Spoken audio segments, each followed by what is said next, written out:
মঞ্চে ঝুলিয়ে দাও। হাজারবার ফাঁসির মঞ্চে জীবন উৎসর্গ করার জন্য আমরা তৈরি রয়েছি।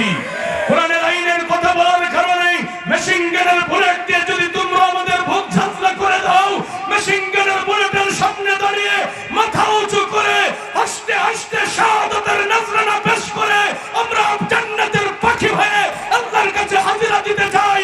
তারপরও যতদিন এ ভূখণ্ড থেকে মানব রচিত মতাদর্শে লাহুকেরাস নিঃস্বাদ হয়ে কোরআন সুন্নাহর আলোকে ব্যক্তিত্ব নেই সদর ভিত্তি করে খুলাফায়ে রাশেদার সোনালী সমাজ বিনির্মাণ হবে না। এক ইঞ্চি জমিন আমরা বাতিলের কাছে ছেড়ে দিতে রাজি নই।